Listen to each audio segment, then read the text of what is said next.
In our news headlines for today, we will look at 4 persons who lost their lives in St. Catherine.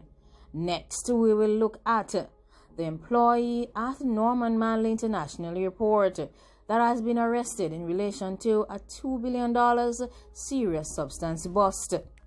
And then we will give you a review of a biker who lost his life during a shelling with the police. And next we will give you an update on the Royal Reed case.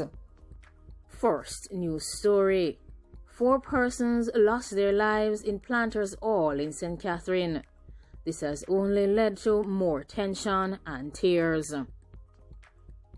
Early Friday morning, persons heard some dangerous sounds coming in the dead of the night of this usually quiet community of Planters Hall in Old Harbour, St. Catherine.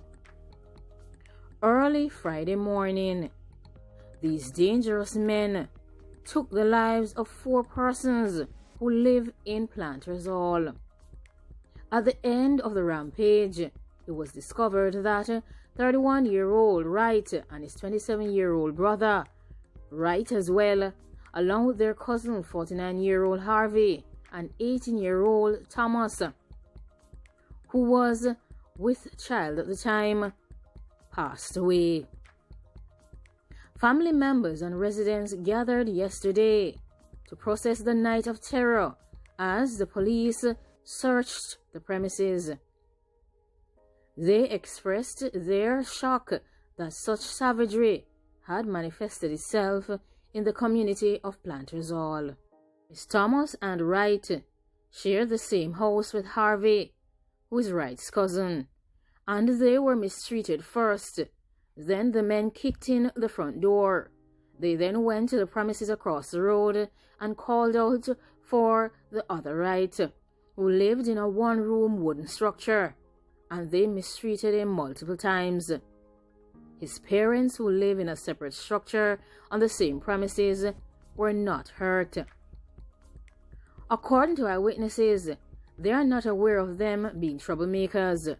Both of them do their little farming, and everyone loves them in Planters Hall. They were good youths who would find time to help anyone in the community who requested their assistance. I can only count my blessings because I could have passed away based on the amount of sounds that they let go from their dangerous tools. Many persons shouted for the police, and of course, according to one eyewitness, he said that he was in bed with his wife when he heard the loud sounds, followed by a period of silence. He then heard footsteps in his yard, followed by a knocking on the door of one of the Wrights, and a person shouted out, "Police." As the witness continued, it was mentioned that they heard a barrage of sounds. I heard Wright cry out, and then the sound stops. I waited for a while and then went to see what had happened. That is when I saw him lying at the door. Yesterday, the mattress which the young lady and Wright slept on was a grim reminder of the incidents that had unfolded. Only the news of 2 brothers who had passed away along with their cousins wailed another eyewitness at the scene. Of course, some persons sought to provide some comfort to her during her grieving moments. And of course, she cried even more. Only my 2 brothers could take care of my children. Now they are gone. What will happen? Of course, this is a sad situation in the parish of St. Catherine.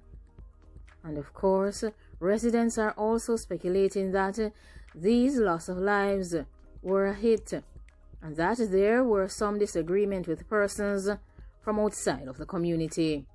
According to the police, they are following leads to establish a motive and will try to identify the dangerous individuals who are responsible for this quadruple loss of life in Planters Hall. It should be noted that it would have been 1 year yesterday on Friday when a similar quadruple loss of life happened in Dover District in St. Catherine in 2019. And in that incident, a year ago, 3 men and a woman were also taken out. Currently, the police are still investigating this situation, and we hope that they will find the necessary information in a speedy manner. In our second news story, an employee at the Norman Manley International Airport in Kingston has been arrested in connection with the seizure of a $2 billion serious substance bust. According to the police, the substance was discovered on Thursday. The police have stated that at approximately 9:45 a.m., the team searched a vehicle belonging to the airport employee and 239 packages of serious substances were discovered. The person was later arrested and remains in police custody. Investigations continue, and according to the police, the substances weigh 611 pounds or 278 kilograms, and they were destined for the United States of America. The police have also stated that the going rate there is US $50,000 per kilogram for these substances. Earlier this week, the police also said that they have increased their presence at strategic locations across the island. They're also warning would-be serious substance traffickers to desist from these activities. Our next news story, a motorcyclist was hit during a serious shellings with the police after a dramatic delivery truck chase. It was like an early evening action movie. This is how this has been described. The dangerous man was traveling on a bike and he was issuing shellings at a delivery truck in Portmore, St. Catherine as they darted through peak hour traffic. Of course, this is like a scene from a movie, and it's like a dangerous man traveling at high speed in one of your favorite action series in an effort to get away from the law enforcement officers. The media understands that at approximately 6:30 p.m. on Friday, 2 motorcyclists, one with a pillion, began trailing the truck in Passage Fort shortly after the driver made a delivery. The driver became suspicious and reportedly increased his speed as he traveled along the Dyke Road en route to Kingston. However, the motorcyclist reportedly followed suit and started issuing shellings at the truck. As the truck driver tried to escape, he overtook a line of vehicles along the Dyke Road and hit a BMW motor car and a Honda CR-V at the Dyke Road Municipal Boulevard roundabout. In the middle of the chaos, the driver spotted the police doing traffic duties on the eastbound lane of Highway 2000 and quickly entered the highway via the access road near the roundabout. However, the motorcyclist continued to pursue the trucker. The trucker finally managed to reach the police and alerted them about the dangerous men that were trailing him.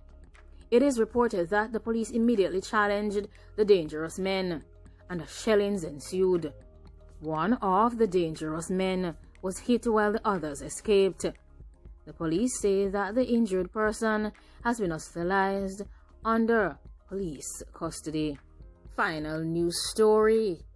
The judge had decided to withhold his decision in relation to Reed's case.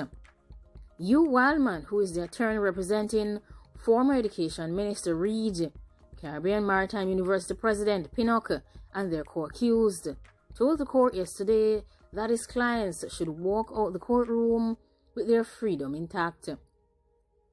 Reed, his wife, and their daughter, along with Pinnock and Brownstown Division Counsel Kim Brown Lawrence, are currently facing corruption charges.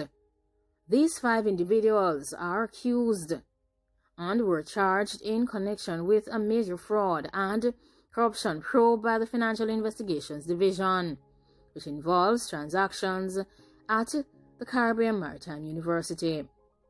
They will know of their fate on February 4, 2021. They will also be made aware if they have a case to answer. Yesterday, Friday, the decision was expected from Chief Parish Judge Chester Crooks. However, additional submissions were heard from the defense and the prosecution. The arguments largely focused on whether the Indicom Act and the Privy Council decision thereof are distinguishable from the Financial Investigations Division's Act. According to Small, the FID Act is different from the Indicom Act for a variety of reasons. The FID Act specifically recruits police officers, police constables to carry out the function of authorized officers under the Act, while unlike the Indicom Act, which expressly disqualifies police constables from carrying out any of the Commission's functions or investigations. Small further said that there is no provision in the FID Act that can be pointed to where the Act says it has suspended the statutory powers of a constable. Wildman had argued in October that the FID was an investigative body and does not have the legal authority to bring criminal charges or obtain a fiat from the Director of Public Prosecutions to prosecute the defendants that he represents. Defense counsel Truck, however, said that both the FID Act and the Indicom Act were quite similar.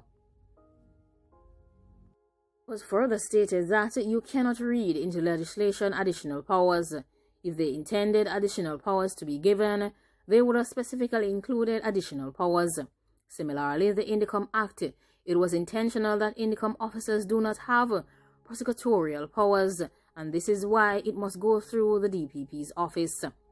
The DPP, respectfully I submit, does not have a choice but to join what has already happened and try to guide it in a way that it can be prosecuted.